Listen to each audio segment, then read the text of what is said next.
حجت اللہ البالغہ کی on line class کے تمام شرکاء کو خوش آمدید۔ اللہ تبارک و تعالیٰ ہمارے اس پروگرام کو ذوق اور شوق کے ساتھ اور توجہ اور محنت کے ساتھ اللہ تبارک و تعالیٰ ہمیں اسے آگے بڑھانے کی اور مکمل کرنے کی توفیق عطا فرمائے۔ اس کورس میں انشاءاللہ العزیز ہفتے کے دن میں کچھ گزارشات پیش کیا کروں گا شام کی اس وقت کی کلاس میں۔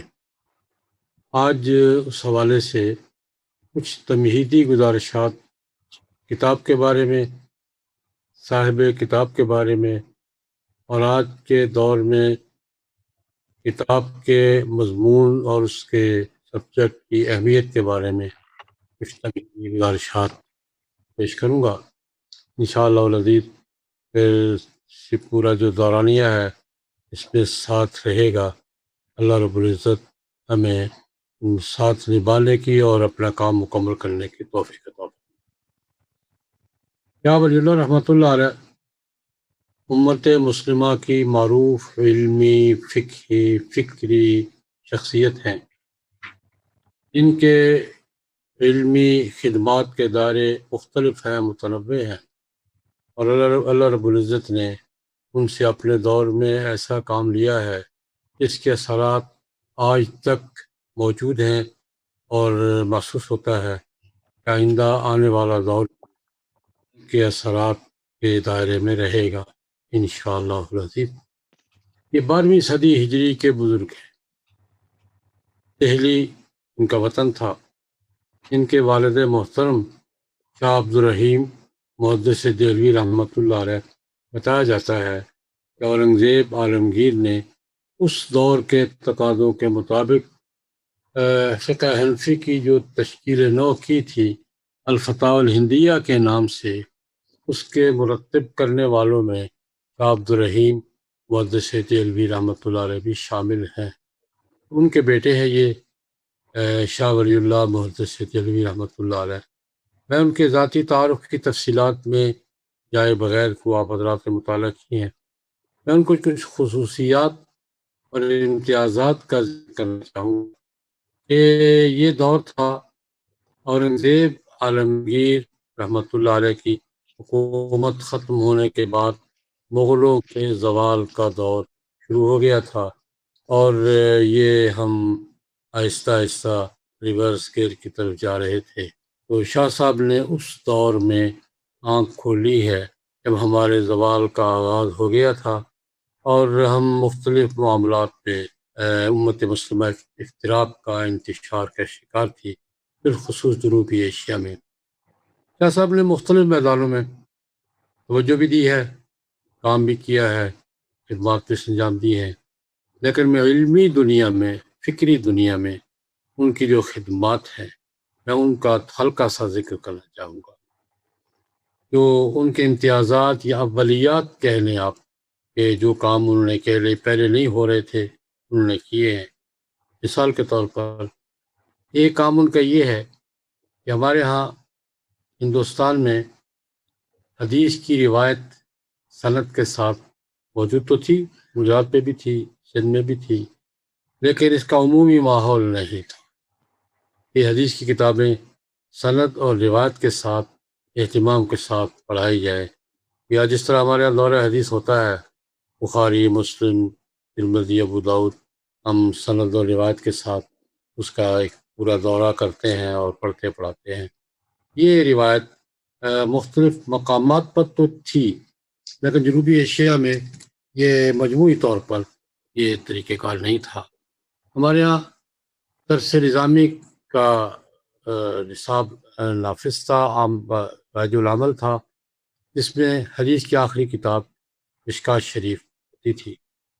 فرداً کوئی انفرادی طور پہ کوئی کتاب پڑھتا ہو تو پڑھتا ہو، لیکن شاہ صاحب نے یہ کیا کہ جب یہ حجاز مقدس تشریف لے گئے، شیخ ابو طاہر مدنی کرتی رحمہ اللہ تعالیٰ سے انہوں نے حدیث کی سیاستہ کی کتابیں پڑھیں، سنی، سنائیں، اور روایت حدیث کی اجازت کا سند حاصل کی۔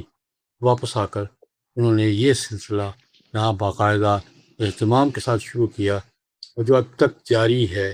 چنانچہ اس وقت جنوبی ایشیا میں ہندوستان، پاکستان، بنگلہ دیش، تمام متعلقہ مدارس میں علاقوں میں جو مدارس میں حدیث پڑھائی جاتی ہے، سیاستہ کا دورہ ہوتا ہے، اس کا آغاز حضرت شاہ ولی اللہ محدث دہلوی سے ہوا۔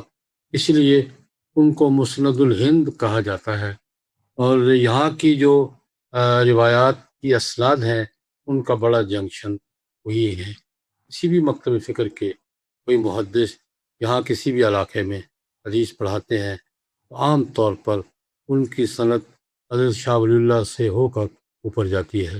ایک تو ان کا تجدیدی کارنامہ یہ۔ شاہ صاحب نے ایک اور تجدیدی خدمت بھی سر انجام دی۔ ہمارے یہاں قرآن پاک پڑھا تو جاتا تھا، قرآن پاک کو سنی، نحوی، ادبی اور میں تو ہم پڑھتے تھے۔ ہمارے یہاں علمی نصاب میں تھی، مذہبی کا کچھ حصہ بھی تھا، لیکن قرآن پاک ترجمہ اور تفسیر کے ساتھ ہمارے نصاب میں اور باقاعدہ تعلیم کا نظام کا حصہ ہو، یہ کوئی رواج نہیں تھا۔ یہ شاہ صاحب رحمۃ اللہ علیہ نے ایک تو یہ کیا کہ یہاں کی اس وقت جو قومی زبان کہہ لیں، سرکاری زبان کہہ لیں، علمی زبان کہہ لیں، دفتری زبان کہہ لیں، فارسی، اس وقت کی عام ہماری زبان یہ تھی۔ شاہ صاحب نے فارسی میں قرآن پاک کا ترجمہ کیا، اور نئی ابھرنے والی زبان تھی اردو۔ اردو میں شاہ صاحب کے دو بیٹوں نے، شاہ عبد القادر نے، شاہ رفیع الدین نے قرآن پاک کا اردو میں ترجمہ کیا۔ ایک نے تحت اللفظ، ایک نے با محاورہ۔ یہ شاہ صاحب کے خاندان سے فارسی اور اردو میں قرآن پاک کا ترجمہ، اور حضرت شاہ عبدالعزیز محدث دہلوی رحمۃ اللہ علیہ نے دہلی کی جامع مسجد میں قرآن پاک کے درس کا اہتمام کیا۔ وہ کام فارسی میں ترجمہ، اردو میں ترجمہ اور عمومی درس قرآن پاک کا، یہ شاہ صاحب کے خاندان سے اور شاہ صاحب سے شروع ہوا، اور اب تک الحمدللہ اس کے بعد یہ پورے بر صغیر میں اس کا سلسلہ جاری۔ تیسری بات جو شاہ صاحب کے علمی امتیازات میں ہے وہ یہ ہے کہ فقہ کا یہاں تقریباً پورے جنوبی ایشیا میں صدیوں تک فقہ حنفی رائج تھی قانون کے طور پر، مغلوں کے دور میں بھی، اس سے پہلے بھی، اور یہ 1857 تک ہمارا قانون رہی ہے۔ فقہ حنفی تو جو امام ابو حنیفہ رحمۃ اللہ علیہ اور ان کے رفقا کی مشترکہ کاوش کا نتیجہ تھی۔ ظاہر بات ہے کوئی بھی علم، کوئی بھی فن مسلسل چلتا رہے تو اس میں کہیں نہ کہیں جمود اور ٹھہراؤ آ جاتا ہے، اور اس جمود اور ٹھہراؤ کو ختم کرنے کے لیے یا توسع پیدا کرنے کے لیے خدمات سر انجام دی جاتی ہے۔ فقہ حنفی کو بھی مختلف مواقع پر ایسی ضرورتیں پیش رہی ہیں۔ ایک دور ظاہر روایت کا تھا، پھر ایک دور علماء ماوراء النہر کا تھا، صاحب ہدایہ کا تھا، فقی ابو اللیث کا تھا، پھر ایک دور یہ فتاوی عالمگیری کا تھا، پھر شامی کا۔ مختلف ادوار میں وقت کی ضروریات، حالات، زمانہ، تقاضے، ظاہر بات ہے یہ اصولی بات ہے کہ تعامل کے بدلنے سے، عرف کے بدلنے سے، ماحول کے بدلنے سے، زمانے کے بدلنے سے فروعات میں فرق آتا رہتا ہے، یہ مسلمہ بات ہے۔ اور عرف اور تعامل نہ زمانے کے اعتبار سے ایک رہتا ہے، نہ جگہ کے اعتبار سے۔ ایک ہی وقت میں مختلف دنیا کے حصوں کا عرف الگ الگ ہوتا ہے، ہو سکتا ہے، تعامل بھی الگ ہوتا ہے، ہو سکتا ہے، اور زمانے کے اعتبار سے بھی ظاہر بات ہے آج سے 100 سال پہلے کا عرف و تعامل اور تھا، آج کا عرف و تعامل اور ہے۔ اسی تناظر میں فتاوی عالمگیری مرتب کیا گیا تھا، لیکن شاہ صاحب ایک آنے والے ضرورت کو محسوس کر رہے تھے، فقہی جمود سے فکری توسع کی طرف امت کو لے جانا۔ فقہی جمود کا معنی ایک بات پر بالکل جم جانا اور اس میں کسی تغیر کی ضرورت محسوس نہ کرنا، یہ خود فقہ حنفی کے مزاج کے خلاف۔ فقہ حنفی کی روایت کے خلاف ہے، فقہ حنفی کے مزاج کے خلاف ہے۔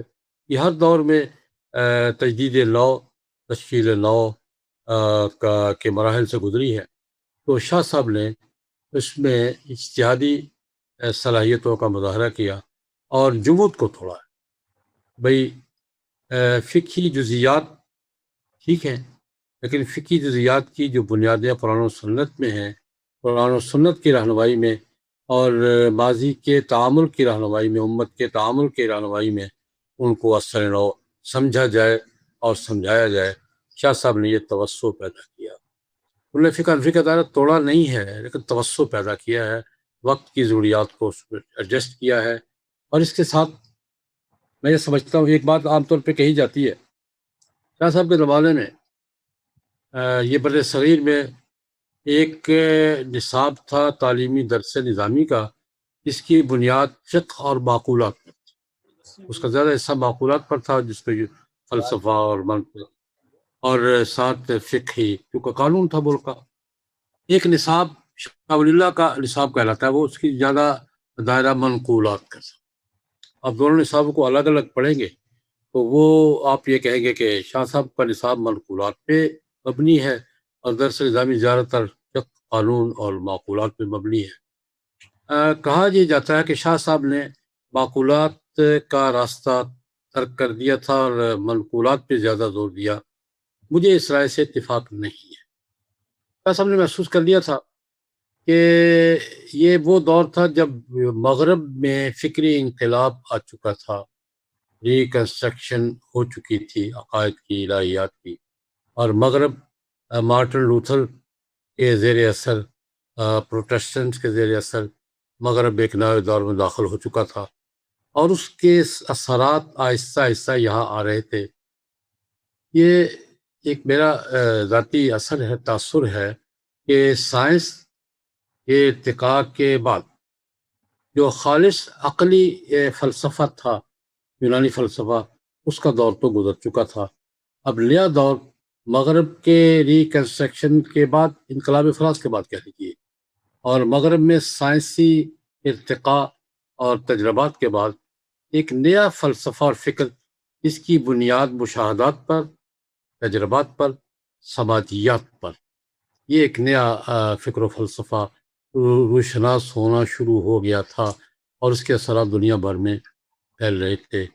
شاہ صاحب نے اس کو محسوس کیا اور شاہ صاحب نے اس کو ایڈجسٹ کرنے کی کوشش، اس کی بنیاد یعنی جدید عقلیات پر، مشاہدات پہ، تجربات پہ، سماجیات پہ، معاشرتی امور پہ، یا جس کو آج کی زبان میں ہیومینٹی کہا جاتا ہے، انسانیت، معاشرت کا، سماج کا فلسفہ۔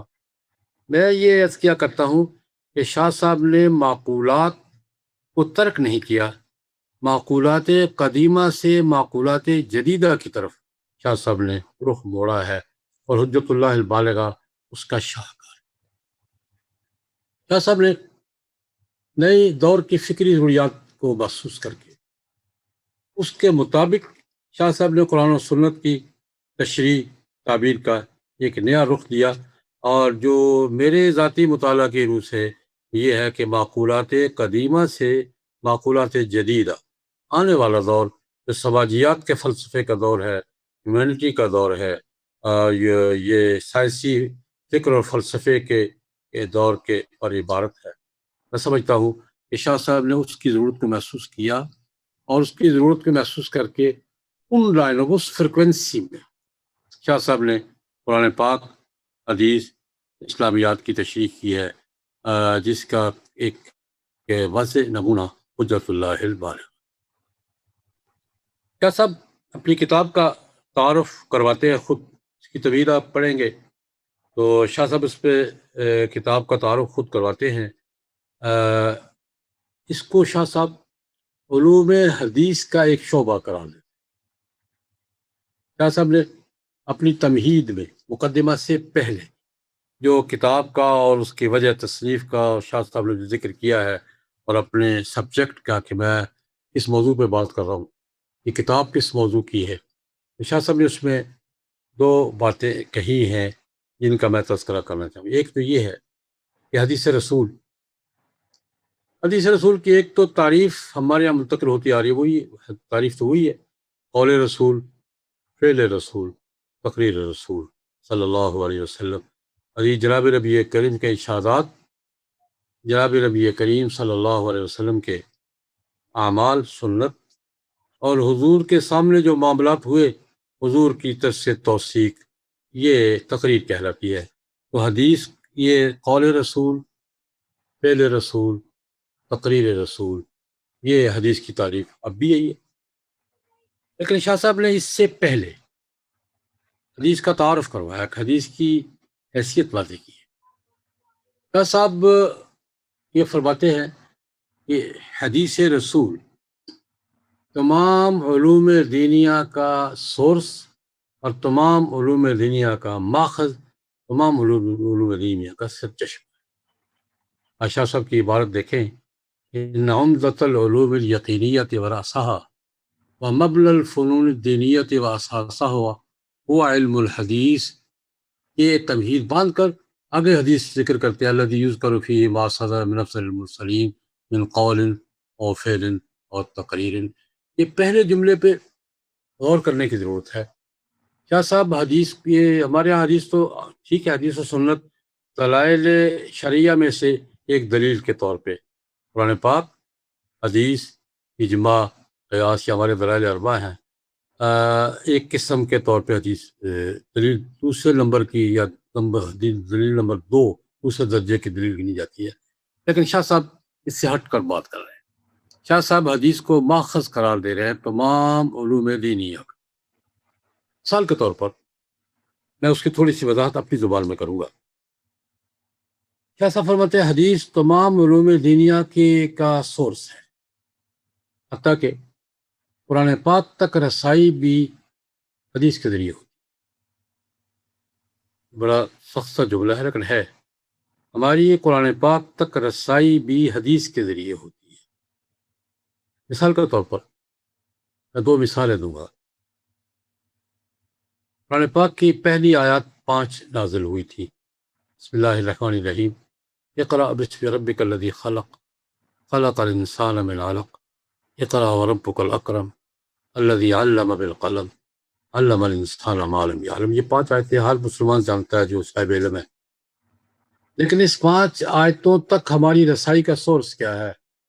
غار حرا کا واقعہ۔ جناب نبی کریم صلی اللہ علیہ وسلم کے ساتھ غار حرا میں واقعہ پیش آیا، جبریل علیہ السلام تشریف لائے، ملاقات ہوئی، گفتگو ہوئی، حضور نے وہ واقعہ نقل کیا۔ اس واقعے سے ہمیں یہ پہلی وحی اور 5 آیتیں ہمیں حاصل ہوئی ہیں۔ ان 5 آیتوں تک، پہلی وحی تک ہماری رسائی کا واحد ذریعہ غار حرا کا واقعہ۔ غار حرا کا واقعہ نبی کریم صلی اللہ علیہ وسلم پیش آیا، حضور نے بیان کیا، صحابہ نے روایت کیا، یہ حدیث کیا رہتا ہے؟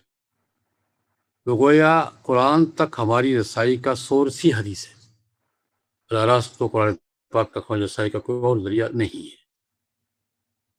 اسی پہ آپ دیکھ لیں، قرآن پاک کی کوئی بھی آیت، کوئی بھی صورت، اس کا ہمارے پروسیس کیا ہے؟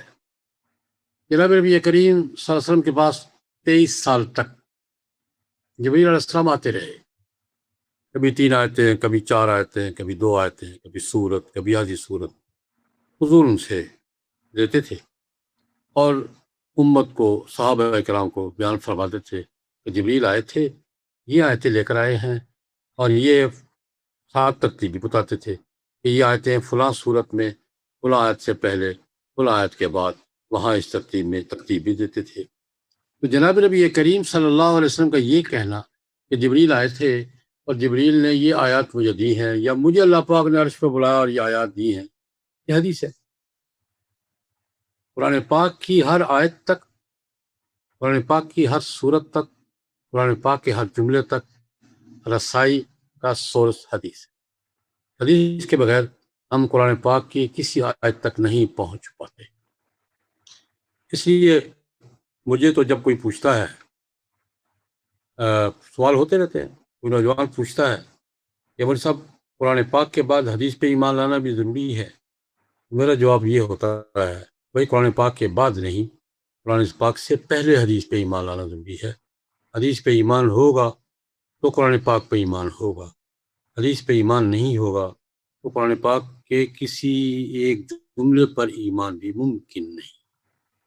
میں جب طلباء سے بات کرتا ہوں اپنی کلاس کے، ان سے کہا کرتا ہوں دلائل کی ترتیب میں قرآن پہلے ہے، حدیث و سنت کا نمبر دوسرا ہے، لیکن ایمان کی ترتیب میں حدیث پہلے ہے، قرآن پاک اس کے۔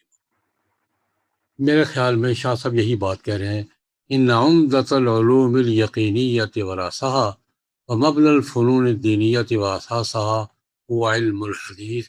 تمام علوم یقینی یعنی وحی کے علوم اور دین کے جتنے فنون بھی علوم بھی مرتب ہوئے ہیں، ان سب کا ماخذ بنیاد علم حدیث ہے۔ ہمیں قرآن حدیث کے ذریعے ملا ہے، جناب نبی کریم صلی اللہ علیہ وسلم کی سنت حدیث کے ذریعے ملی ہے، ہمیں حضور کی سیرت حدیث کے ذریعے ملی ہے، اسوہ حضور کا حدیث کے ذریعے ملا ہے۔ اس دور کا اجماعی تعامل، اجماعی ماحول صحابہ کرام کا جو قرآن پاک کی تطبیق کا دور تھا، تطبیق اول، اس نے جب قرآن پاک نے سوسائٹی میں ایک عملی شکل اختیار کی ہے اور قرآن پاک نے سوسائٹی کو اپنے رنگ میں رنگا ہے، تو اس سوسائٹی کے تمام مثبت منفی پہلو وہ بھی حدیث کے ذریعے ملتے ہیں ہمیں، کہ حدیث ہمیں بتاتی ہے کہ یہ آج فلاں جگہ لازم، اس سے پہلے یہ تھا، آیت نازل ہونے کے بعد یہ تھا۔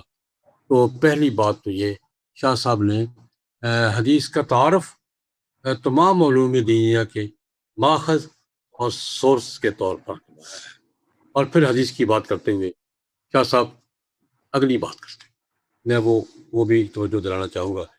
میں نے بنیادی بات یہ کی تھی کہ شاہ صاحب اپنی کتاب کو علوم حدیث میں سے ایک علم کا شعبہ قرار دے رہے ہیں، اور وہ علوم حدیث کی تقسیم 4 دائروں میں کرتے ہیں۔ ویسے تو علوم حدیث کے 20 صورتیں ہیں، آپ علم حدیث کی کوئی کتاب پڑھیں گے، علوم حدیث کے 20 دائروں میں تقسیم کیا گیا ہے، لیکن شاہ صاحب علوم حدیث کو 4 دائروں میں تقسیم، اس کو بھی سمجھنا ضروری ہے۔ ایسا فرماتے ہیں پہلا دائرہ تو سند اور روایت کا ہے، یہ انہوں نے فرمایا ہے کہ اس کا سورس ہے، یہ پہلا دائرہ ہے۔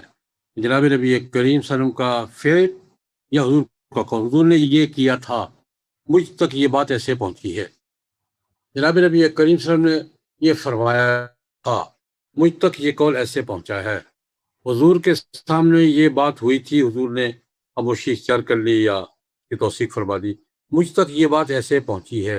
روایت اور روایت کا سورس، اس کو سند اور روایت کہتے ہیں۔ ایک دائرہ یہ ہے، شاہ صاحب کہتے ہیں یہ محدثین کا، اس دائرے کو سنبھالنے والے، روایات کو جمع کرنے والے، روایات کو امت کے سامنے پیش کرنے والے، روایت کی اثرات کو جمع کرنے والے، اثرات پہ جرح و تعدیل کو بحث کرنے والے، اور ان کو چھانٹ پھٹک کے اس حدیث کی درجہ بندی کرنے والے، یہ اس کے 20 کام ہے، یہ کام محدثین نے کیا ہے، اور یہ حدیث کا پہلا دائرہ ہے۔ دوسرا دائرہ شاہ صاحب علوم حدیث میں بیان فرماتے ہیں، قرآن پاک میں بھی حدیث میں بھی ہر گفتگو میں ہوتا ہے، کچھ محاورے ہوتے ہیں، کچھ کہاوتیں ہوتی ہیں، کچھ الفاظ ہوتے ہیں، کچھ ضرب الامثال ہوتی ہیں۔ قرآن پاک میں بھرا پڑا، ضرب الامثال بھی بہت ہیں، کہاوتیں بھی بہت ہیں، محاورے بھی بڑے ہیں، اور حدیث میں بھی ہر گفتگو میں ایسا ہوتا ہے۔ یہ محاورے، ضرب الامثال، کہاوتیں مختلف ہوتے ہیں، الفاظ میں بھی فرق ہوتا ہے، ایک ہی زبان کے ایک لفظ ایک جگہ میں اور معنی میں ہوتا ہے، وہی لفظ دوسری جگہ میں اور معنی میں ہوتا ہے، زبان ایک ہی ہوتی، ایک ہی زبان میں۔ اب یہ ضرور پیش آئے گی کہ حضور نے یہ جو لفظ بولا، یہ اس کا کون سا معنی مراد ہوگا، لغت میں کیا ہے، ادب میں کیا ہے، یہ جو محاورہ بولا یہ محاورہ کہاں کا ہے، یہ ضرب المثل جو بیان ہوئی ہے یہ کس پس منظر میں ہے، الفاظ کی تشریح، محاوروں کی وضاحت، ضرب الامثال کا تعین، ان کا پس منظر، اب یہ ایک مستقل کام ہے۔ بس اوقات محاورے کے بدل محاورہ نہ سمجھنے سے، کہاوت کا پس منظر نہ سمجھنے سے بات بالکل کیا کی کیا ہو جاتی ہے۔ میں مثال کے طور پر ایک بات عرض کروں گا، محاورہ سمجھ میں آئے گا تو محاورے کا مصداق سمجھ میں آئے گا، محاورے کا علم نہیں ہوگا تو مصداق سمجھ میں نہیں آئے گا، ضروری بات ہے۔ میں مثال کے طور پر ایک عرض کروں گا، مشہور بات ہے، بخاری کی روایت ہے، قرآن کریم نے جب روزے کے دورانیے میں سے رات نکالی اور اجازت دی کلوا واشربوا حتی یتبین لکم الخیط الابیض من الخیط الاسود من الفجر، کہ فجر تک کھا سکتے ہو۔ فجر کو تعبیر کیا سیاہ اور سفید ڈوریوں کے الگ الگ ہونے سے، محاورہ ہے، حتی یتبین لکم الخیط الابیض من الخیط الاسود، سیاہ اور سفید ڈوری الگ الگ نظر آنے لگے۔ تو یہ قرآن پاک نے فجر کو یوں تعبیر کیا، یہ محاورہ تھا، ایک محاورے سے۔ جن کو محاورہ معلوم تھا ان کو کوئی الجھن نہیں ہوئی، جو جانتے تھے محاورہ ان کو کوئی الجھن نہیں ہوئی۔ جن کے اس محاورے پر نظر نہیں تھی، محاورہ نہیں سمجھتے تھے، ان کے لیے مشکل پیش آئی۔ بخاری شریف کی روایت ہے، جن کو یہ محاورے کا کہ خیط الابیض خیط الاسود سے مراد یہ دو دھاگے کی ڈوریاں نہیں ہیں کہ افق کے دو سیاہ اور سفید دھاریاں ہیں جو فجر کے وقت نمودار ہوتی ہیں، جو یہ نہیں سمجھ پائے، انہوں نے پاؤں سے ڈوریاں باندھ لی، ٹانگوں سے ڈوریاں باندھ لی۔ تو وہ اٹھتے تھے، ڈوریاں دیکھتے تھے، الگ الگ دکھائی دیتی یا نہیں دیتی، بلکہ عدی بن حاتم تائی کے بیٹے حضرت عدی رضی اللہ تعالیٰ عنہ کا تو مسئلہ قرآن پاک میں وہ لطیفہ بھی بن گیا۔ انہوں نے دو ڈوریاں رکھی ہوئی تھی، ایک کالی ایک سفید، چلانے کے لیے رکھی ہوئی ہیں۔ صبح یہ چراغ وراغ تو اس زمانے میں نہیں ہوتے تھے، فطری روشنی ہوتی تھی، وہ سالانہ اٹھا کے دیکھتے ہیں، سحری کھا رہے ہیں۔ ایک دن بات لمبی ہو گئی، وہ اندھیرا ہوگا، بادل ہوں گے، اس دن حضور سے ذکر، یا رسول اللہ وہ آج تو سحری بڑی دیر لمبی رہی، فرمایا کیا ہوا خیر رہا؟ یا رسول اللہ ڈوریاں بہت دیر سے الگ الگ نظر آئی ہیں۔ اللہ خدا کون سی ڈوریاں ہیں؟ یا رسول اللہ قرآن نے نہیں کہا الخیط الابیض من الخیط الاسود؟ تو میں نے دو ڈوریاں رکھی ہوئی ہیں سرانے کے نیچے، وہ دیکھتا رہتا ہوں۔ حضور مسکرائے، دل لگی کا جملہ فرمایا، اذن لوسادتک عارض یادی، تیرا سرانا بڑا ہی چوڑا ہے یار، وہ ڈوریاں تیرے سرانے کے نیچے آ گئی ہیں۔ اور میں خدا یہ ڈوریاں نہیں، وہ آسمان والی ڈوریاں ہیں۔ میں نے یہ مثال اس لیے دی ہے کہ محاورہ، ضرب المثل، نادر الفاظ اور کہاوتیں، ان کی وضاحت یہ مستقل کام ہے، یہ اہل لغت کا، اہل ادب کا۔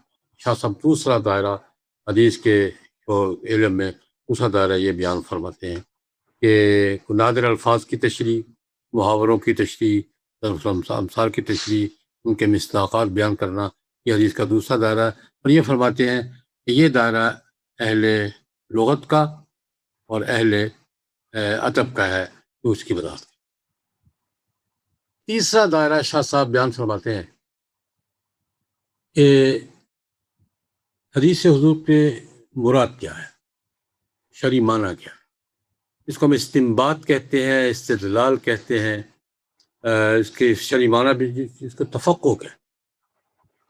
یہ بات حضور نے کیوں فرمائی ہے، کیا چاہتے تھے، اس سے کون سا حکم نکلتا ہے، کون سا اصول قائم ہوتا ہے، یہ فقہا کا کام ہے، یہ استنباط کا دائرہ ہے۔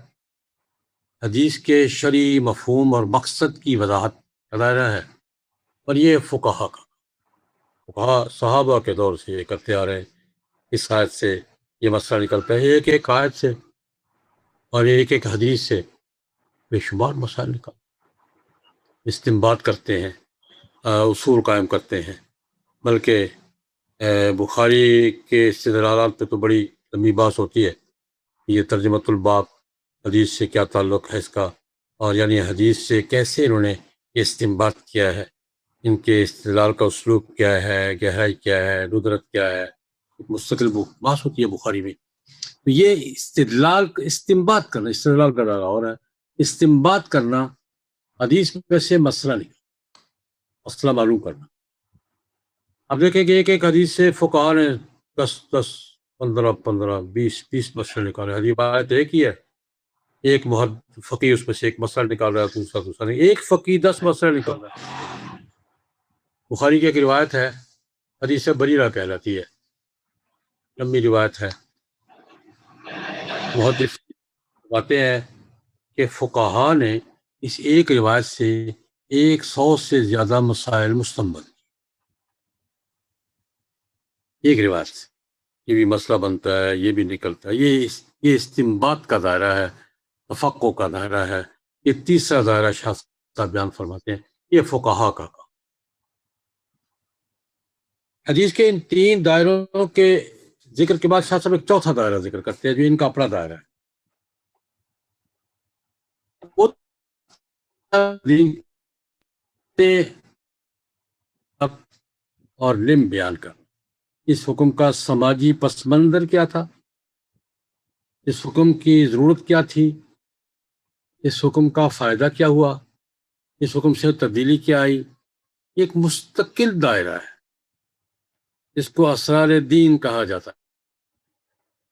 صحابہ کرام میں بھی بہت سی شخصیات تھیں، ان کا یہ ذوق تھا، اسرار دین، احکام میں بھی، عقائد میں بھی، قوانین میں بھی حکمت معلوم کرنا۔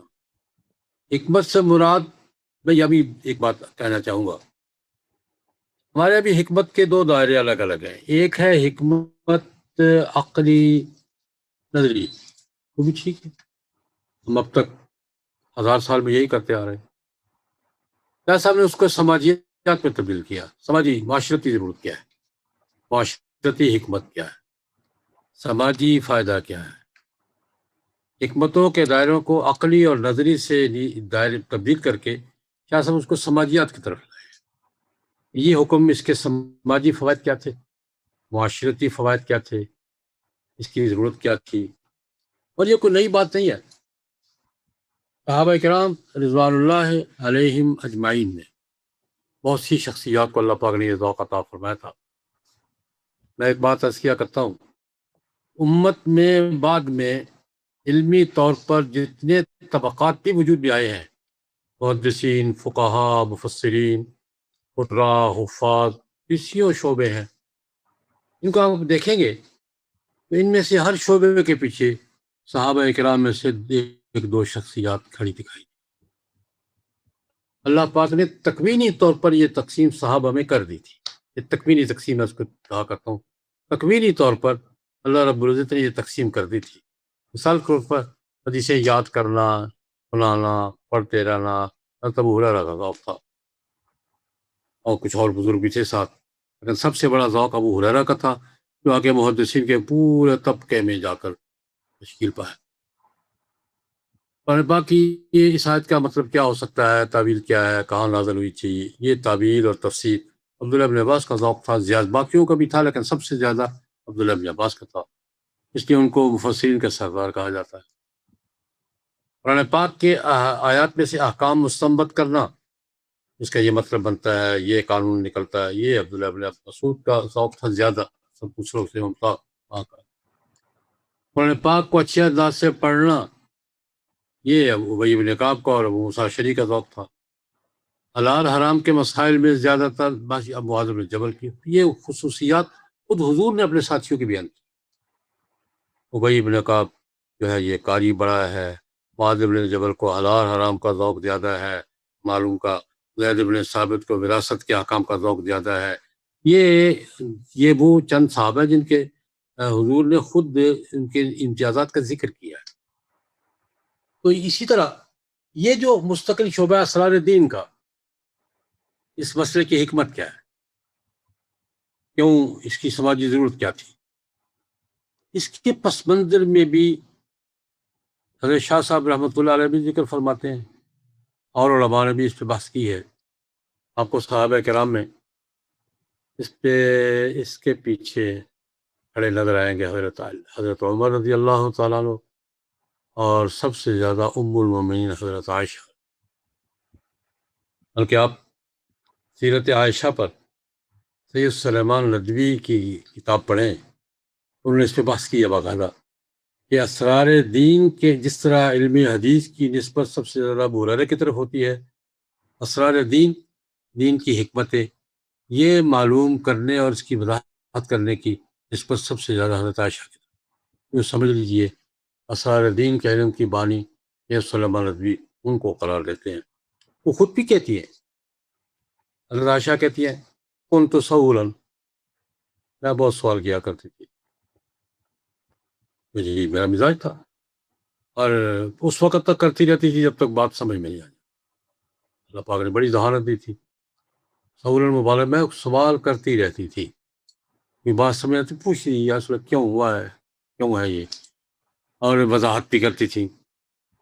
میں مثال کے طور پر اس کی باتوں میں سے ایک کا ذکر کرنا چاہوں۔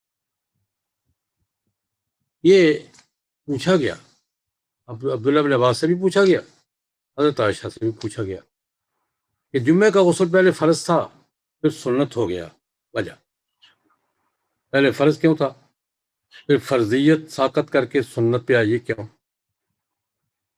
حضرت عائشہ فرماتی ہے وہی بات یہ ہوئی، ابتدائی دور تھا، جمعہ فرض ہوا، مدینہ منورہ میں مہاجرین آئے تھے، انصار مدینہ بھی اس وقت ایسی زیادہ بہتر مالی حالت بنی تھی، تو مسجد بنی، مسجد نبی چھوٹی مسجد تھی، چھت نیچے تھا، لوگ عمال و انفسہم اپنے کام کاج خود کرنے والے تھے، کوئی خادم ملازم نہیں ہوتے تھے، محنت مزدوری کرتے تھے، اور گرمی کے موسم میں چھوٹی تنگ مسجد میں نچلے کی چھت کے نیچے جب ہجوم ہوتا تھا، وہ کپڑے بھی کوئی دو دو جوڑے تین تین جوڑے نہیں ہوتے تھے، یہ وہ دور تھا جب یہ ایک آدھ جوڑا ہی ہوتا تھا، کہ ایک نہیں ہوتا تھا کہ یہ ایک اتار دیا دو کا دوسرا پہن لیا، یہ بہت کم تھا۔ ایک موقع پر جناب نبی کریم حضرت جابر رضی اللہ تعالیٰ عنہ سے کسی نے پوچھا کہ حضرت ایک چادر میں نماز ہو جاتی ہے؟ ہماری تو ہو جایا کرتی تھی، اور ہم نے حضور سے پوچھا یا رسول اللہ ایک چادر میں نماز ہو جاتی ہے؟ اولکلکم ثوبان، تم میں سے ہر ایک کے پاس دو کپڑے ہیں، کیوں ایسی بات پوچھ رہے ہو؟ یہ وہ دور تھا، اولکلکم ثوبان، کیا تم میں سے ہر ایک کے پاس دو چادریں ہیں؟ ایک ہی بیچارہ کیا کرے گا؟ اس دور کی بات ہے۔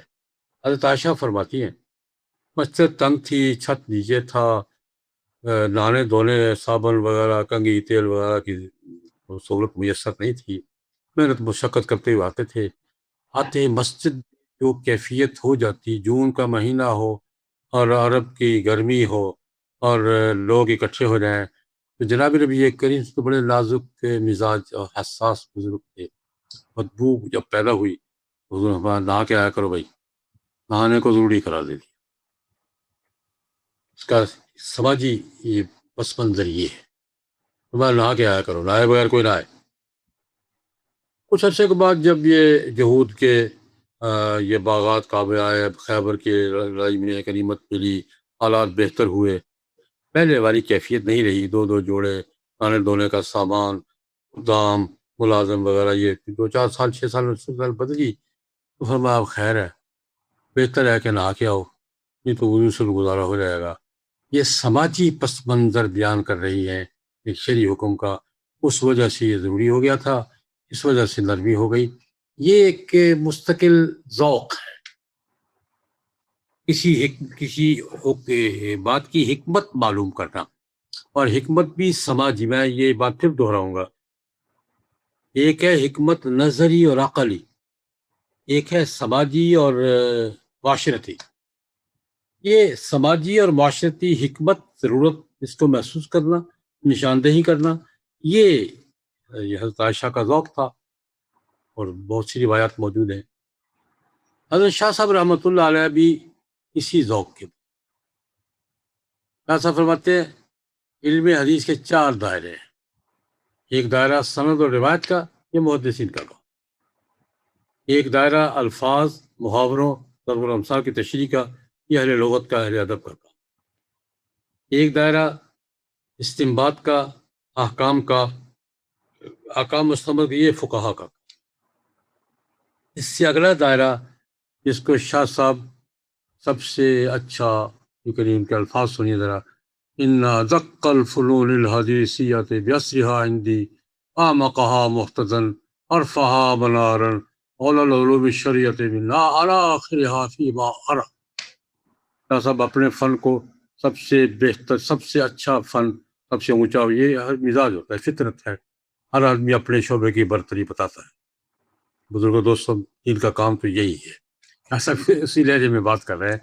فرماتے ہیں یہ جو آخری بار بیان کر رہا ہوں نا، ان ادق حروف الحدیثیہ میں سب سے دقیق ہے تمام سے ہندی میرے نزدیک، مقام مقصد کے اعتبار سے بہت گہرا، روشنی میں سب سے عرفہ، تمام علوم شریعہ میں سب سے اولا فیما ارا، میری رائے میں، اعلیٰ منزلتاً، اس کا مقام بہت بلند ہے، اعظم مقدارا، اس کی قدر بھی بہت زیادہ ہے، ہوا علم اسرار الدین.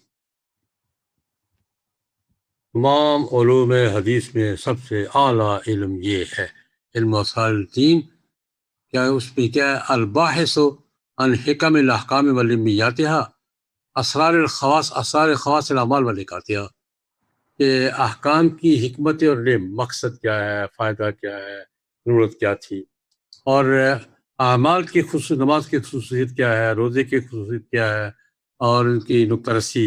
یہ علم جو ہے نا، شاہ صاحب کہتے ہیں چوتھا دائرہ ہے. اور آگے شاہ صاحب ذکر کریں گے کہ اس سے اس کا فائدہ کیا ہے. اس کا فائدہ بھی ذکر کرتے ہیں شاہ صاحب. مثلا شاہ صاحب کہتے ہیں، مثالیں دے رہے ہیں،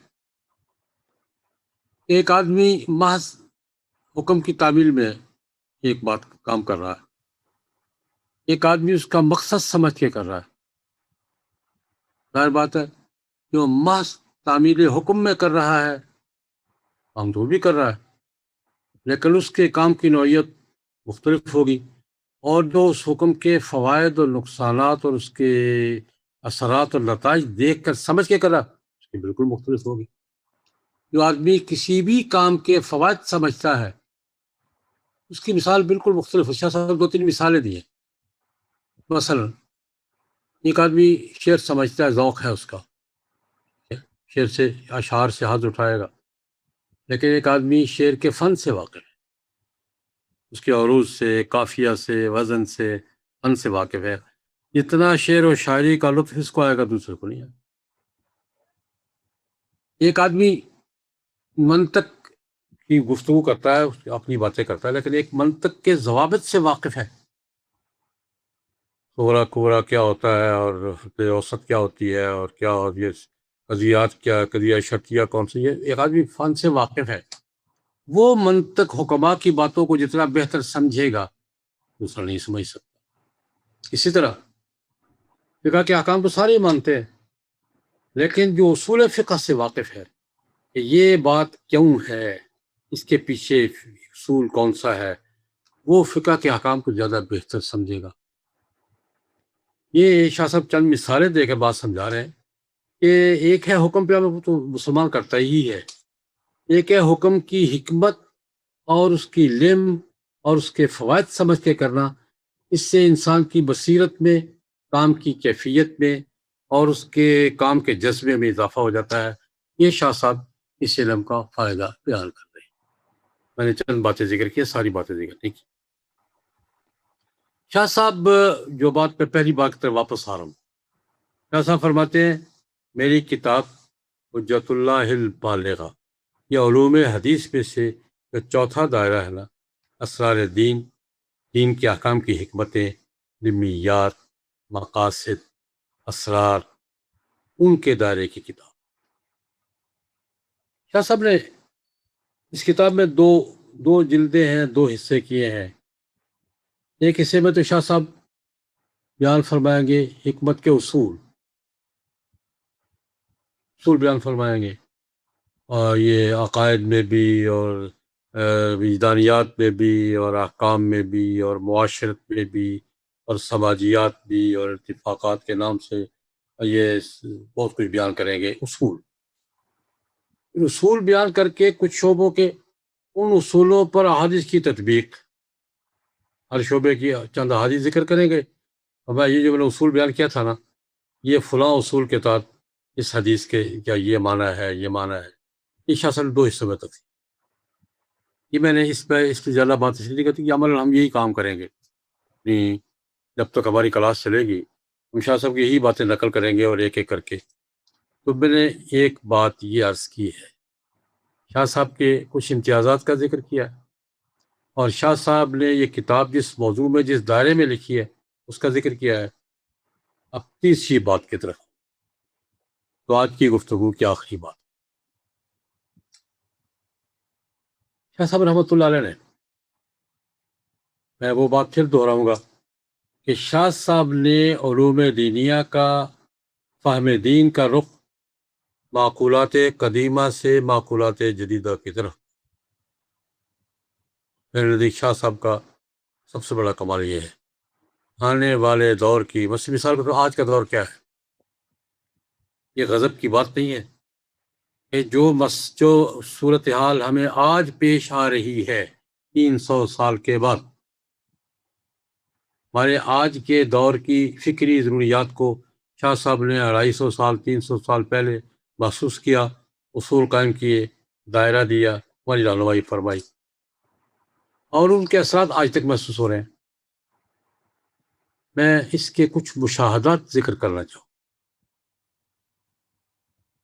آج کے دور کے ذاتی مشاہدات ذکر کرنا چاہوں کہ شاہ صاحب رحمۃ اللہ علیہ کا یہ کارنامہ جو ہے، جوں وقت بڑھتا جا رہا ہے اس کی اہمیت بڑھتی جا رہی ہے،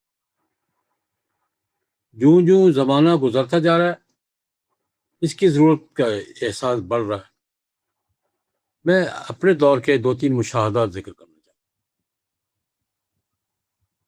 اس وقت جو تعلیم یافتہ اور پڑھے لکھے لوگ مسلم ہیں، ان میں سے 2-3 کا ذکر کریں.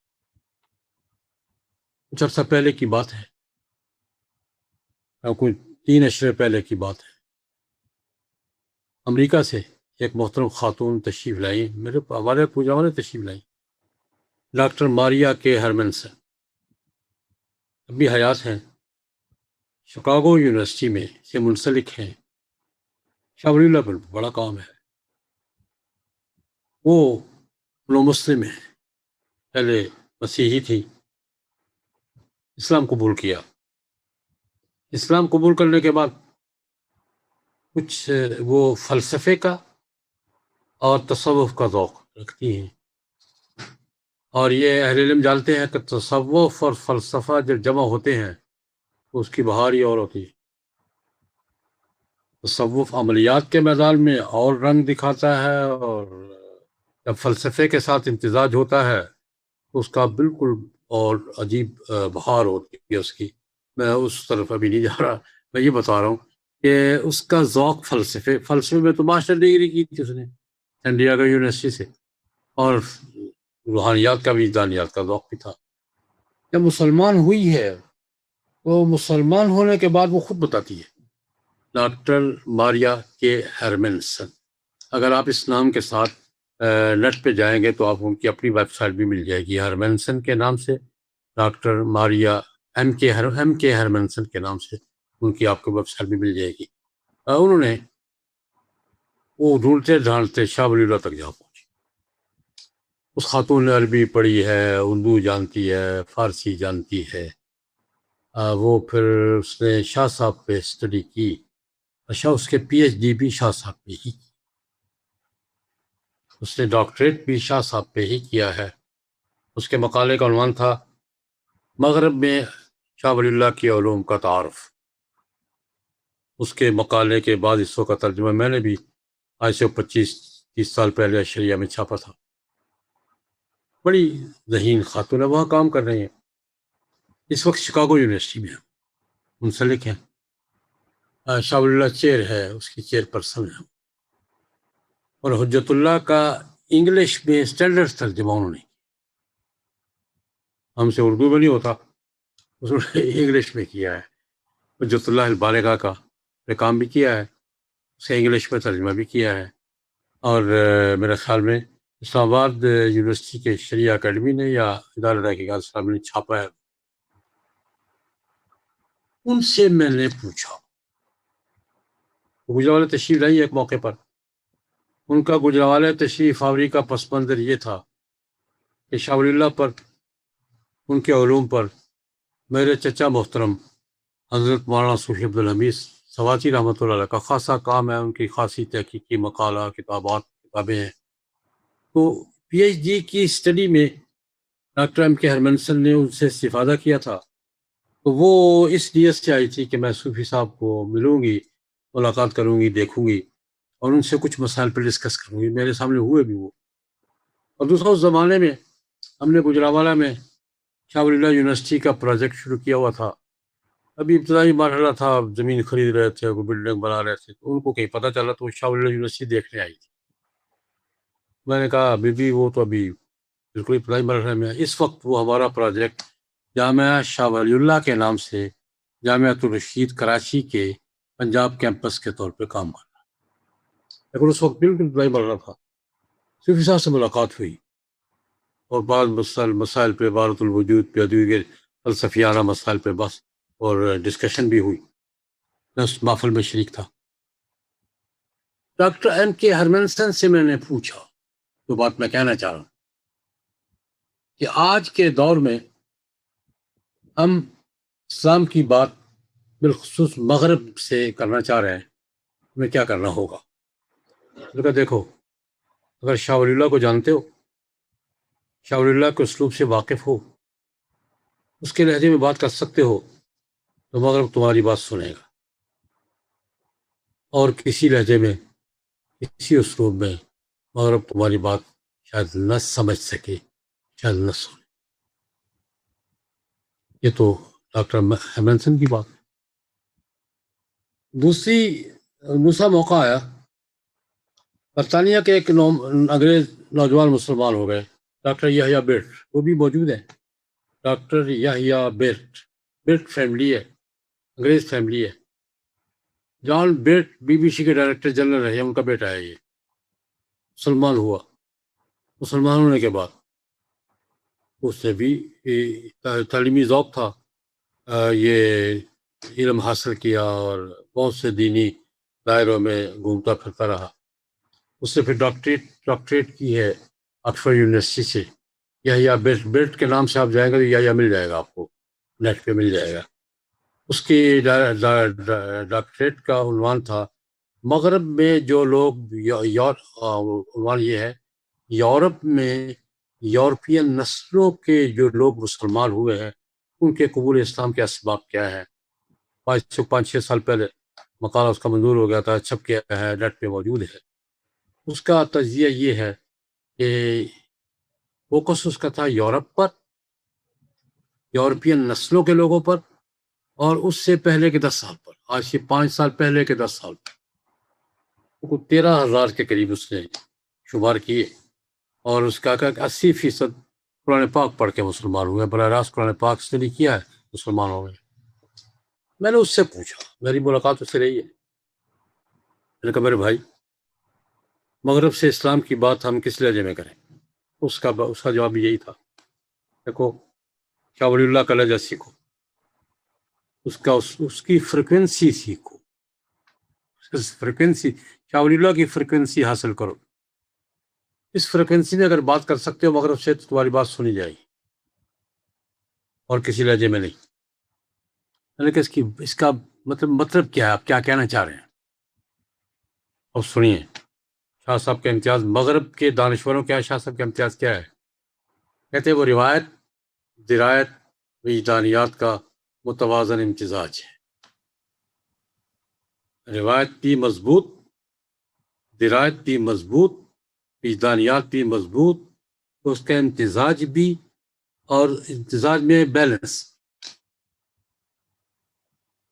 یہ ایک مغربی دانشور اور مسلم کے نزدیک شاہ صاحب کا امتیاز کیا ہے؟ میں پھر وہ لفظ دہراؤں گا، روایت کی پختہ وابستگی، درایت کا بھی صحیح استعمال، اور وجدانیات کا بھی تجربہ، جس کو ہم تصوف اور روحانیات کہتے ہیں۔ تینوں کا امتزاج، اور امتزاج میں توازن، یہ ایک مستقل مسئلہ ہے۔ امتزاج تو بہت جگہ مل جائے گا آپ کو، بیلنس، ہر چیز اپنے صحیح مقام پہ فٹ ہے۔ اس کے نزدیک شاہ صاحب کا امتیاز یہ تھا، ڈاکٹر یحییٰ بیرٹ کی بات کر رہا ہوں، آکسفورڈ میں اس وقت بھی کام کر رہا ہوں، کہ یہ شاہ صاحب کا امتیاز کیا ہے جو آج کی ضرورت ہے. آج مغرب کے ہاں روایت تو مغرب چھوڑ چکا، درایت پہ پڑا ہوا ہے، خالی محض درایت محضہ پر، اور وجدانیات یا خلا محسوس کر رہا ہے، اس کو راستہ نظر نہیں آ رہا. میں مغرب کی الجھن آپ کو بتانا چاہ رہا ہوں.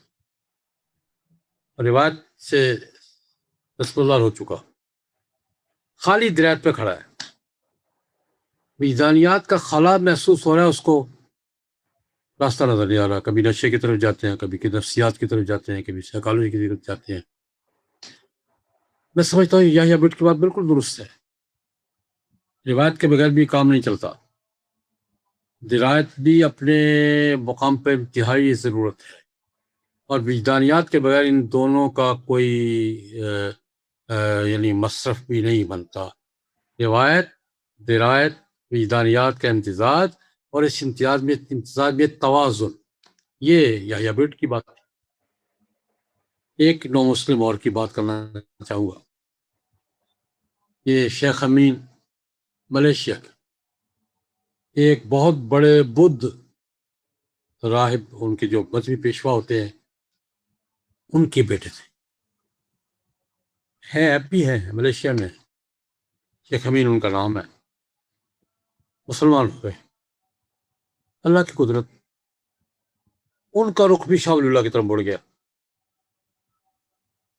میں نے امریکہ کی بات کی ہے، ایک برطانیہ کی بات کی ہے، ایک مشرق کی بات کر رہا ہوں.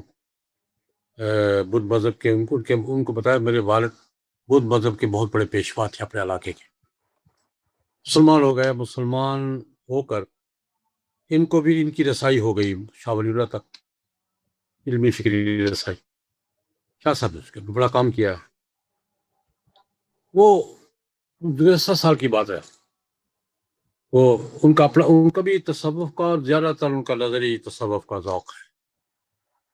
کوئی حوالہ تشریف لائے، کسی نے ان کو بتا دیا ہوگا کہ یہ بھی شاہ ولی اللہ کا طالب علم ہے، تو کچھ مسائل پہ ڈسکشن کے لیے، تفہیمات الہیہ بڑی مشکل سی کتاب ہے، اس پہ کچھ مسائل پہ تبادلہ خیالات کے لیے 1 مہینہ ہمارے پاس رہے. ہم آپس پہ تبادلہ خیالات کرتے رہے، آپس پہ تبادلہ خیالات کرتے رہے شاہ صاحب کے علوم پر، افکار پر، ان کے طرز پر. اور پھر وہ ملیشیا میں تشریف لے گئے، کام کر رہے ہیں وہاں. ایک ان کا ادارہ ہے، شاہ صاحب پہ ہی کام کرے. شاہ صاحب کے علوم کا، کتابوں کا ترجمہ کر رہے ہیں ملیشیا میں. ان کا کہنا بھی یہی تھا، وہ کہتے یار شاہ صاحب کے فکر، ان کے ذوق، اسلوب اور فریکوینسی میں دنیا کو اسلام کی بات سمجھا سکتے ہو. تو آج دنیا کو ضرورت ہے اس کی. آج کے دور کی بات ہے، یہ تینوں زندہ ہیں، موجود ہیں، تینوں دانشور ہیں، دنیا کے مختلف کونوں میں بیٹھے ہیں، علمی مراکز سنبھالے ہوئے کام کر رہے ہیں. میں یہ عرض کر رہا ہوں کہ شاہ صاحب نے جن معقولات جدیدہ کی طرف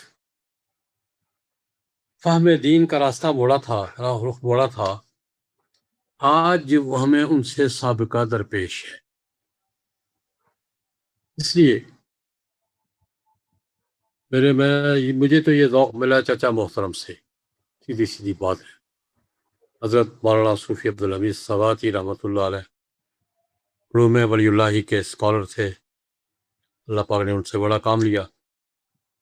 میری تربیت ان کے زیر سایہ زیادہ ہوئی ہے. مجھے تو یہ ذوق ان سے ملا ہے. اور وہ حجت اللہ پڑھایا کرتے، حجت اللہ البالغہ نصرت العلوم میں دورہ حدیث کے طلباء کو ان کا اپنا ذوق تھا، پڑھاتے تھے. میں نے 2 دفعہ پڑھی ہے ان سے. اس وقت کچھ سمجھ آئی، کچھ نہیں آئی، کچھ اوپر گزر گئی، کوئی دائیں سے، کوئی بائیں سے، کوئی کانوں کے اندر بھی چلی گئی، لیکن بہرحال ایک نسبت قائم ہو گئی ان کے دور میں. پھر اپنا ذوق بھی آہستہ آہستہ اپنا ذوق بھی بن گیا.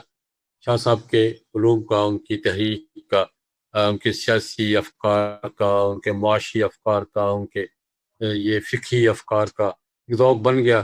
تو کوئی آہستہ آہستہ میرا ذوق بھی ڈیولپ ہوتے ہوتے اس مقام پہ میں بھی وہ ان کی تقلید کرتا ہوں اپنے چچا محترم کی. وہ تو پوری حجت اللہ البالغہ پڑھاتے تھے، بڑے مزے لے کے پڑھاتے تھے. ہمارے پاس وقت نہیں ہوتا. حسرت ہے کہ پوری حجت اللہ البال 2 کتابوں کی میں 50 سال ہو گئے مجھے پڑھاتے ہوئے. میری تدریسی زندگی کو نصف سینچری مکمل ہو گئی ہے الحمدللہ، لیکن 2 کتابیں مکمل پڑھانے کی 3 بلکہ یہ حسرت ہی ہے کہ کہیں موقع ملے تو پوری پڑھا سکوں. ایک یہ حجت اللہ، ایک تحاوی، اور تیسرا قرآن پاک کس انداز سے احکام القرآن کا آج کے عصری نظام جدید فلسفے کے ساتھ تقابلی مطالعہ. یہ میرا ذوق ہے. تھوڑا سا پڑھاتا ہوں دور حدیث کے طلباء کو. احکام القرآن کا آج کے جدید فلسفہ اور نظام سے تقابلی، یہ بھی تھوڑا بہت ہوتا ہے. ابھی بھی تھوڑی بہت پڑھاتا ہوں. حجت اللہ بھی 2-3 باب ہوتے ہیں، لیکن وہ بس برائے وزن بیت ہی سمجھ لیں یا بقدر اشک بلبل سمجھ لیں. اصل حسرت دل میں باقی ہے، یعنی اللہ پوری کریں گے یا نہیں کریں گے، اللہ کی مرضی ہے. یہ ذوق میں نے عرض کیا ہے. حجت اللہ البالغہ، یہ جو کلاس شروع ہوئی ہے ابن خلدون انسٹیٹیوٹ کے زیر اہتمام، مجھ سے جب ڈاکٹر عمار نے ذکر کیا میرا بیٹا ہے، اللہ پاک اس کے صلاحیتوں میں، علم میں، خدمات میں اضافہ فرمائے، میں نے کہا مجھے تو خوشی ہوگی بھی آج کے جدید تعلیم یافتہ اور اہل علم سے حجت اللہ کے حوالے سے بات کرنے پر مجھے خوشی ہوگی، اور میری زندگی کی حسرتوں میں سے ایک حسرت ہے. تو انشاءاللہ العزیز آپ کے ساتھ یہ ملاقات رہے گی. میں ایک بات کی اور وضاحت کرنا چاہوں. ہمارا تدریس کا ذوق روایتی ہے. میں روایتی مدرس ہوں. کتاب سامنے رکھی، عبارت پڑھی، عبارت کی وضاحت کی، سوالوں کے جواب دیے. یہ روایتی تدریس کا یہ ہمارا پرانا طریقہ چلا رہا ہے. تدریس کا جدید طریقہ جو لیکچر سسٹم جسے کہتے ہیں، کتاب سامنے رکھ کر اس کے موضوعات اور مضامین کو اپنے الفاظ میں بیان کرنا. اور اب میں نہیں سمجھ پا رہا کہ ہمارے جو رفقاء ہیں اس کلاس کے، وہ کس ذوق کی اکثریت ہے. اس لیے میں ایک تیسرا راستہ نکالوں گا، دونوں میں تطبیق کا. ویسے میں ولی اللہ ہیں، تطبیق کے لوگ ہیں. اپنا پرانا روایتی طریقہ بھی اور اس کے ساتھ ضروری وضاحت اور چیز سامنے رکھ کر لیکچر سسٹم کو اور تدریس کے روایتی طریقے کو سامنے رکھ کر میں بھی امتزاج کی کوشش کروں گا انشاءاللہ العزیز. آج میں نے تمہیدی باتیں عرض کی ہیں. انشاءاللہ العزیز مقدمہ ارتفاقات، اس پہ بات کریں گے انشاءاللہ العزیز. پہلے تمہید کا حسب نے وجہ تصریف بیان کی میں نے کیوں لکھی ہے اور اہل بیان کو بھی اس سے واقف ہونا ضروری ہے. شاہ صاحب کو یہ کتاب لکھنے میں کس پس منظر کا، کن مشکلات کا، اس ماحول کا سامنا کرنا پڑا. تو یہ یہاں سے ہم کام کا آغاز کریں گے. آج کی گفتگو میں اسی پہ سمیٹ رہا ہوں. سوال جو آپ کسی دوست سے کوئی پوچھنی ہو اس کے لیے حاضر. اللہم صلی علی سیدنا محمد النبی الامی وآلہ وصحبہ وبارک وسلم. جی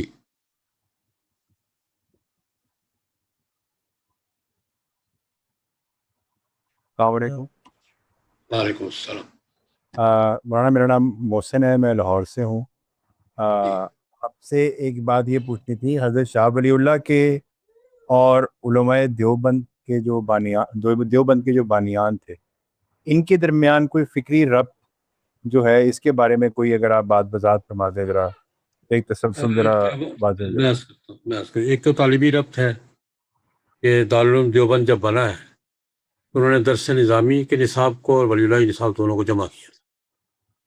یہ دیوبند یا آج کے مدارس کے حلقے میں جس کو درس نظامی کہا جاتا ہے نا، خالص درس نظامی کا نصاب نہیں ہے. یہ درس نظامی کے نصاب اور ولی اللہ نصاب کا امتزاج ہے.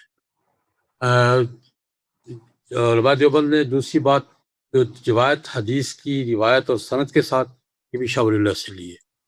اور قرآن پاک کا ترجمہ اور تفسیر، یہ بھی شاہ ولی اللہ سے لیا ہے. تو یہ ان کا کہنا بھی یہ ہے کہ ہم شاہ ولی اللہ کے علوم کو لے کے آگے بڑھیں، اور سیاسی تحریک شاہ صاحب کے سیاسی افکار کو بھی یہ لے کے آگے بڑھے ہیں، بڑا رب تو ہے ان کا، اور یہ ان کا کہنا بھی یہ ہے کہ ہم شاہ ولی اللہ کے فکر کو لے کے آگے بڑھ رہے ہیں، اور بہت بیشتر حصہ وہی ہے۔ میں نے مثال دی ہے کہ درس نظامی نصاب جو ہے اس میں ایک حصہ شاہ ولی اللہ کے نصاب کا ہے، ایک حصہ درس نظامی کا ہے، دونوں ملا کے آگے چل رہے ہیں۔ السلام علیکم، وعلیکم السلام۔ اسد اللہ بول رہا ہوں میاں جنو سے۔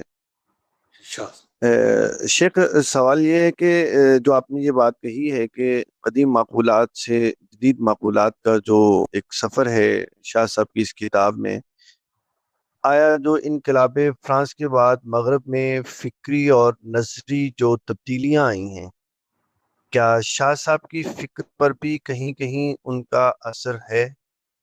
شاہ صاحب نے اس کو ڈسکس نہیں کیا، شاہ صاحب نے اس کے تناظر میں جدید ضروریات محسوس کی ہے، اور ان ضروریات کی روشنی میں قرآن و سنت کی تشریح۔ شاہ صاحب انقلاب فرانس کو اور مغرب کے فلسفے کو ڈسکس نہیں کرتے، لیکن محسوس کرتے ہیں اس کے نتیجے میں جو فکری ضروریات پیدا ہوئی ہیں، شاہ صاحب نے ان کو کور کرنے کی کوشش کی۔ جی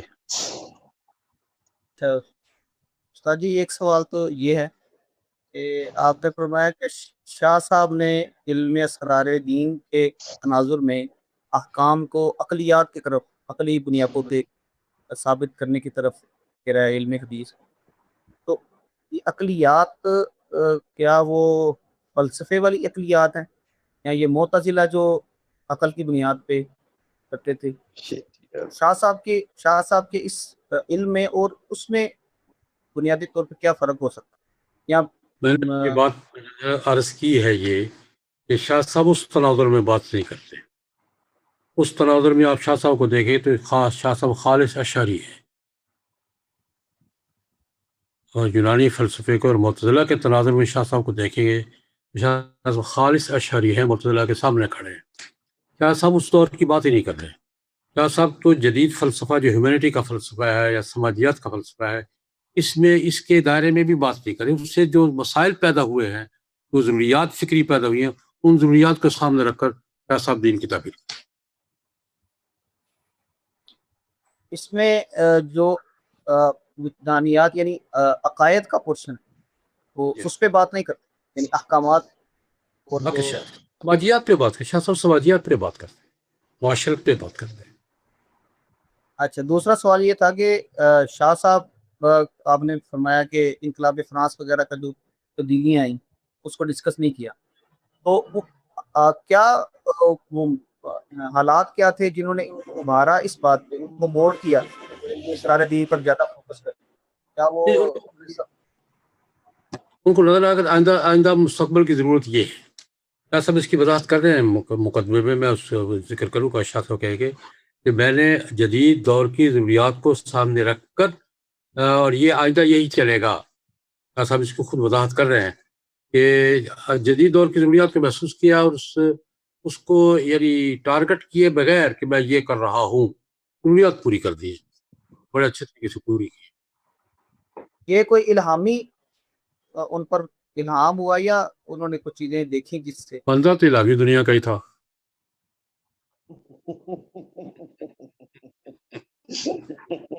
اسی دنیا کا آدمی ہے۔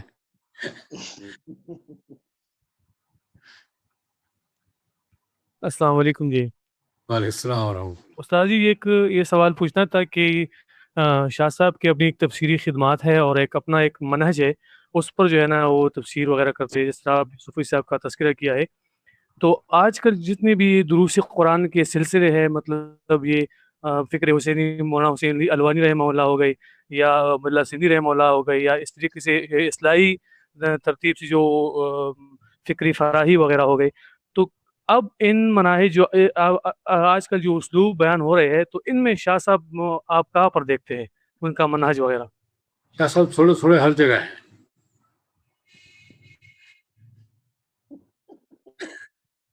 تھوڑے ہر جگہ ہیں۔ اور دیکھیں جیسے شاہ صاحب نے اپنے دور کی ضروریات محسوس کی ہے، ان حضرات نے بھی اپنی دائروں کی ضروریات محسوس کی، ان کو ایڈریس کیا ہے۔ شاہ صاحب کا فکر پایا جاتا ہے لیکن متفرق.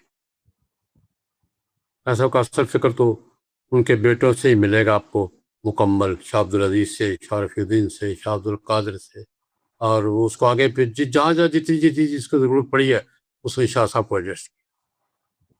اگر آپ لطیفہ سن سکیں تو لطیفہ یہ ہے کہ ہمارے ایک اقبالیات کے باہر ہمارے دوست ہیں، انہوں نے کہا کہ ہمارے ہاں پی ایچ ڈی کے اور ایم فل کے مقالات میں کہیں خلا رہ جاتا ہے بھئی، یا تو ہم کہتے ہیں تھوڑا سا ایک بار ڈال دو، یہ یہاں یہ ضرورت پہ ہے، یہ خلا رہ گیا، تھوڑا سا ایک بار ڈال دو، اور جہاں کچھ زیادہ ہو جاتی ہے کہ تھوڑا ایک بار نکال دو. شاہ ولی اللہ سے بھی ہم یہی کام لے رہے ہیں، جہاں ضرورت ہوتی ہے تھوڑا شاہ ولی اللہ ڈال دیتے ہیں، جہاں ہماری برداشت سے باہر ہوتی ہے وہاں نکال دیتے ہیں. اقبال سے بھی کام لے رہے ہیں.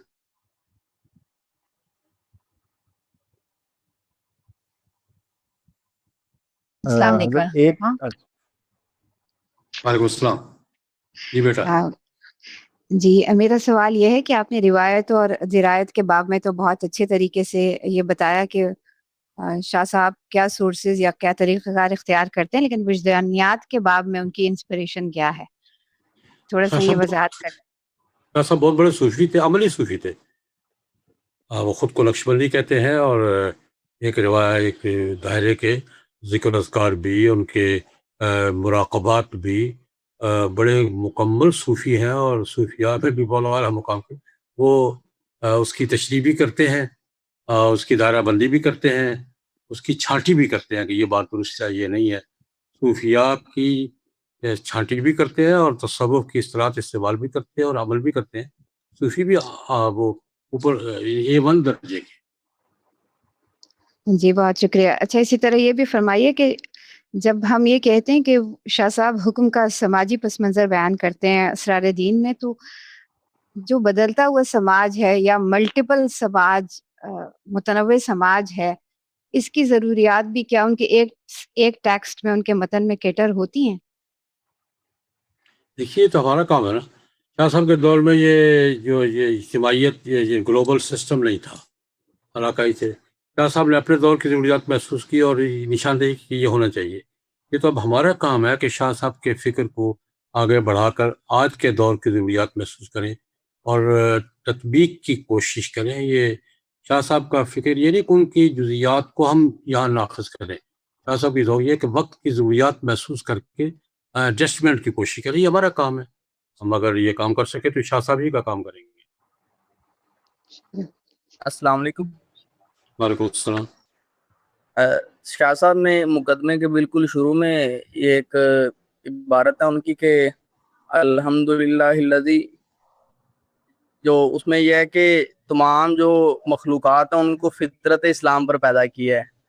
تو فطرت اسلام سے وہ کیا مراد لے رہے ہیں کہ ساری مخلوقات فطرت اسلام پر پیدا ہوئی، اس سے کیا مراد؟ آپ اس کے ان کے خطبے کو اگر غور سے دیکھیں نا، تو ان کے خطبے کا ہر جملہ کسی حدیث سے لیا گیا ہے. پورے جتنے جملے بھی ہیں ان کے پیچھے کوئی حدیث ہے. کل مولود یولد علی الفطرہ اللہ یحب، یہ فطرت سے مراد وہی ہے جو حدیث میں ہے. صرف ایک جملے کی بات میں آپ پورے جملے خطبے پر غور کریں، ان کے ہر جملے کے پیچھے کوئی حدیث کھڑی ہوگی. کیا مراد ہے اس سے تھوڑی سی اگر وضاحت کرتے ہیں آپ؟ وہی جو حضور نے فرمایا کل مولود یولد علی الفطرہ، فطرت سلیمہ میں پیدا ہوگی.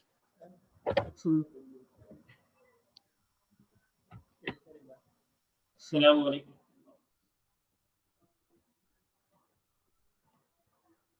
السلام علیکم.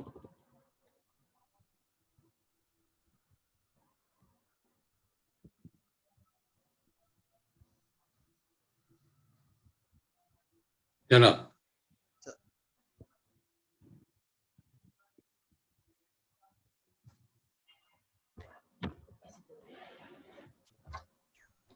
السلام علیکم حضرت.